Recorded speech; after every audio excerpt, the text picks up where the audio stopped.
ओम शांति। आज हम 11 फरवरी 2026 की साकार मुरली पर एक गहरी डुबकी लगाने वाले हैं। ओम शांति। ये मुरली एक बहुत ही दिलचस्प विचार से शुरू होती है। बाबा एक रूहानी सौदागर बनकर आए हैं एक ऐसा सौदागर जो एक अविनाशी सौदा करने आया है। और इस सौदे को सफल बनाने के लिए मुरली दो मुख्य हीरे देती है।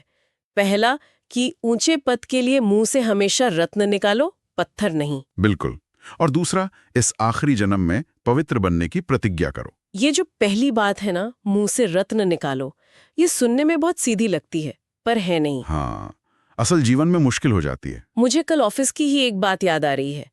एक प्रोजेक्ट की डेडलाइन थी और एक साथी से कुछ गलती हो गई। अच्छा। और मेरा पहला रिएक्शन था सीधे बोलना, ये कैसे हो गया। वो अधिकार के पत्थर थे।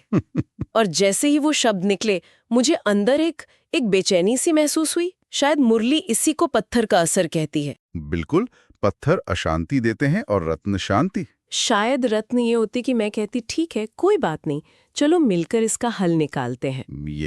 यही तो धारणा है। तो चलिए इसी विचार के साथ आज की मुरली की परतों को खोलते हैं और सबसे पहले आइडिया से शुरू करते हैं। सबसे सस्ता सौदा। हाँ, सबसे सस्ता सौदा। ये कॉन्सेप्ट बहुत ही आकर्षक है। मुरली में एक सवाल है, कौन सा सस्ता सौदा सबको बताओ। और फिर बाबा खुद ही जवाब देते हैं कि इस एक अंतिम जन्म में पवित्र बनो तो 21 जन्मों के लिए दुनिया की बादशाही मिल जाएगी। एक के बदले 21? मतलब किसी भी हिसाब से देखें तो ये तो कमाल का रिटर्न है। बिल्कुल, लेकिन इस सौदे की गहराई को समझने के लिए हमें ये समझना होगा कि ये सौदा इतना जरूरी क्यों है। हाँ, इसकी आध्यात्मिक जरूरत क्या है? जरूरत यह है कि हम इतिहास के एक बहुत खास मोड़ पर हैं।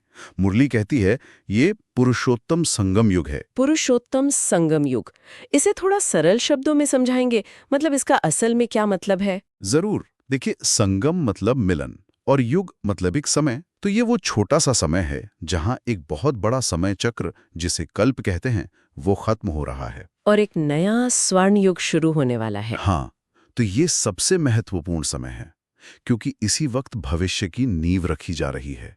इसीलिए बाबा इसे अंतिम जन्म कहते हैं। इस चक्र का अंतिम जन्म। बिल्कुल। मुरली में इशारा है कि अगर ये मौका चूक गए तो फिर पूरे 5000 साल के चक्र के लिए चूक जाएंगे। ये जो अर्जेंसी है ना, यही इस सौदे को जरूरी बनाती है। ठीक है, तो समय की कमी का एहसास इसे जरूरी बनाता है। पर यहीं पर मेरे मन में एक सवाल उठता है। पूछिए। बाबा इसे सस्ता सौदा कहते हैं, पर आज की दुनिया में, मतलब 2026 में, जहां हर तरफ फोन है, सोशल मीडिया है, इतने विकर्षण हैं। डिजिटल विकर्षण। हाँ, वहां पवित्र रहना शायद दुनिया का सबसे महंगा और मुश्किल काम लगता है।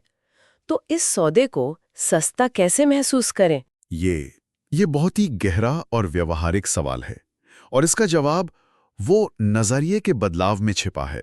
नजरिए में? हाँ, ये सौदा तब तक महंगा लगता है जब तक हमारी बुद्धि का हिसाब किताब सिर्फ इसी एक जन्म तक है। मतलब जब हम सिर्फ इस जन्म के छोटे छोटे सुखों को देखते हैं। बिल्कुल, छोटी छोटी आदतें, मान सम्मान, तब पवित्रता का पालन करना एक बहुत बड़ी कीमत जैसा लगता है। सही बात है।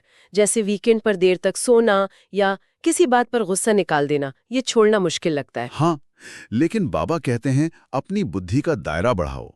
जब आपकी नजर सिर्फ अगले 50-60 साल पर नहीं बल्कि आने वाले हजारों सालों पर होती है, जब बुद्धि में 21 जन्मों का वो राज्य भाग्य साफ दिखाई देता है, तब इस एक जन्म की पवित्रता की प्रतिज्ञा वो एक बहुत छोटी सी कीमत लगने लगती है। इसकी अनुभूति कैसे होगी? इसकी अनुभूति तब होती है जब आत्मा देह भान से परे होकर खुद को विश्व का मालिक समझती है।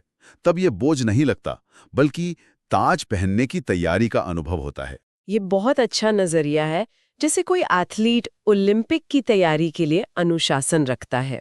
आपने बिल्कुल सही पकड़ा। उसे वो त्याग बोझ नहीं लगता क्योंकि उसकी नजर गोल्ड मेडल पर होती है। तो ये पवित्रता का अनुशासन एक तरह से विश्व महाराजन बनने की तैयारी है। यथार्थ। तो अब आगे बढ़ते हैं। मुरली सिर्फ सौदा बताकर नहीं छोड़ती, उसे पूरा करने का तरीका भी बताती है। हाँ, मनसा वाचा कर्मणा पवित्र बनो। यानी सिर्फ कर्मों से नहीं बल्कि विचारों और शब्दों से भी। क्योंकि विचार ही कर्म का बीज है। सही।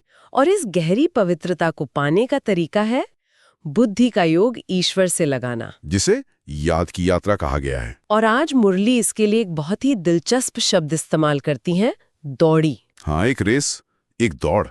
ये सिर्फ शांति से बैठना नहीं है, एक एक्टिव तेज रफ्तार प्रक्रिया है। मेडिटेशन को दौड़ कहना ये थोड़ा अलग लगता है ना। आमतौर पर तो ध्यान को शांत और स्थिर माना जाता है। बिल्कुल, पर इसे दौड़ इसलिए कहा गया है क्योंकि हर आत्मा पर जन्म जन्मांतर के विकर्मों का एक बहुत भारी बोझ है।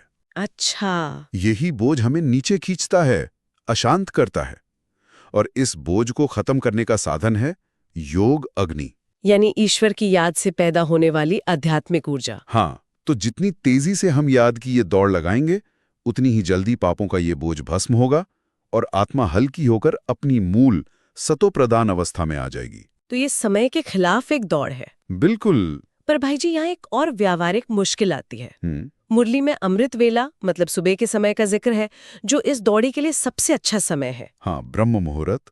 लेकिन सच कहूं तो जब सुबह अलार्म बजता है ना, तो शरीर और मन मतलब सबसे भारी महसूस होते हैं। नींद, आलस्य। हाँ, ऐसा लगता है जैसे पैरों में जंजीरें बंधी हों।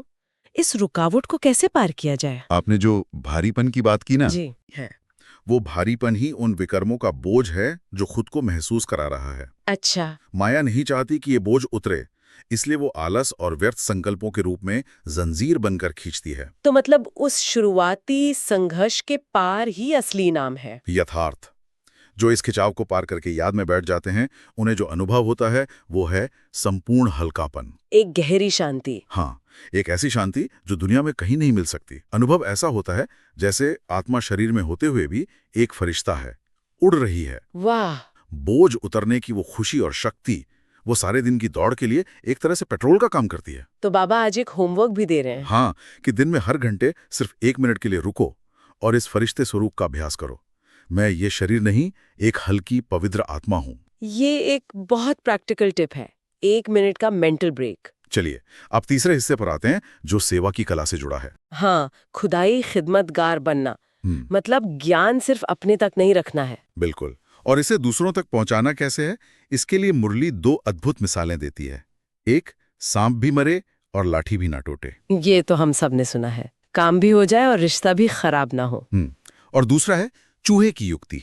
चूहे की युक्ति, ये क्या है? ये एक पुरानी मान्यता है कि चूहा किसी को काटने से पहले उस जगह पर फूंक मारता है ताकि वो जगह सुन्न हो जाए और दर्द का एहसास ना हो। अच्छा, तो सेवा के संदर्भ में इसका मतलब है कि हमें ज्ञान या कोई सुधार की बात इतनी प्यार से कहनी है कि सामने वाले को दर्द ना हो, अपमान महसूस ना हो। मैं इसे समझने की कोशिश कर रही हूँ। कई बार हम जोश में आकर किसी को सीधा सीधा ज्ञान सुना देते हैं। हाँ, कि क्रोध करना पाप है या आप ये गलत कर रहे हैं। और सामने वाले को बुरा लग जाता है, उन्हें लगता है हम उन्हें नीचा दिखा रहे हैं, और फिर रिश्ता यानी लाठी टूट जाती है। सही बात है। तो वो स्नेह की फूंक कैसे मारे जिससे उन्हें ज्ञान का इंजेक्शन बुरा ना लगे? बहुत ही अच्छा सवाल है। वो स्नेह की फूंक कोई बाहरी तकनीक नहीं है, वो हमारी अपनी आंतरिक स्थिति है। हमारी अपनी स्थिति। हाँ, जब हम आत्माभिमानी स्थिति में होते हैं, मतलब खुद को और सामने वाले को एक आत्मा के रूप में देखते हैं और हमारे अंदर उसके लिए रहम और कल्याण की भावना होती है, तो हमारे शब्दों में अपने आप मिठास आ जाती है। शब्दों में, चेहरे पर, नजरों में। वही मिठास फूंक का काम करती है। मतलब पहले कनेक्शन बनाओ, फिर करेक्शन की बात करो। यथार्थ। पहले उस आत्मा के गुणों की सराहना करें, उसे सम्मान दें और फिर बहुत प्यार से ज्ञान का एक बिंदु सुनाएं। और मुरली कहती है कि सेवा के समय बाबा की मदद भी मिलती है। बिल्कुल, जैसे एक अच्छे डॉक्टर को मरीज को देखते ही सही दवा याद आ जाती है ना, हाँ, वैसे ही सेवा के समय सही युक्ति, सही शब्द बुद्धि में अपने आप आ जाते हैं और इसकी अनुभूति होती है कि करने वाला कोई और है, मैं तो सिर्फ निमित्त हूं। ये अनुभव हमें निरअहंकारी बनाता है और हमारी सेवा को सफल करता है। तो मतलब सब कुछ घूम फिर कर एक ही बात पर आ जाता है, हमारी अपनी आंतरिक स्थिति। यथार्थ। चाहे वो पवित्रता का सौदा हो, याद की दौड़ हो या सेवा की कला, सफलता का आधार हमारी योग युक्त स्थिति ही है। बिल्कुल। तो अगर हम आज की मुरली को समेटें तो सार यही है, बाबा जो ज्ञान के सागर हैं, हमें विश्व की बादशाही का सबसे सस्ता सौदा दे रहे हैं। और इसकी कीमत है इस अंतिम जन्म की पवित्रता। इस पवित्रता को सहज बनाने का साधन है याद की यात्रा की दौड़। और इस सौदे को दूसरों को बताने की विधि है युक्ति युक्त स्नेह भरी सेवा। और आज का जो वरदान मुरली में है वो भी तो इसी से जुड़ता है। कौन सा? एवर रेडी बन, हर परिस्थिति रूपी पेपर में फुल पास होने वाले, एवर हैप्पी भव। हाँ, बहुत सुंदर। जब हम इस सौदे के लिए, याद की दौड़ के लिए और सेवा के लिए एवर रेडी रहते हैं, तभी जीवन की परीक्षाओं में पास होकर हमेशा खुश रह सकते हैं। बिल्कुल। तो आज की इस चर्चा से जो एक विचार मेरे मन में घूम रहा है वो ये है कि मुरली में 9 रत्नों की माला का इशारा दिया गया है। हाँ, विजय माला का। तो आज हम सब इस पर चिंतन कर सकते हैं। अगर मुझे अपनी माला को देखना हो तो मैं इस माला का कौन सा विशेष रत्न हूँ? बहुत गहरा चिंतन है। मेरे पुरुषार्थ की कौन सी खास चमक है? क्या मैं शांति का रत्न हूँ या पवित्रता का या शायद निस्वार्थ सेवा का? ये चिंतन हमें स्वमान में स्थित रखेगा। तो आपको इस वीडियो में क्या अच्छा लगा, और यदि आपके मन में कोई सवाल है तो कृपया कमेंट सेक्शन में अवश्य साझा करें। ओम शांति।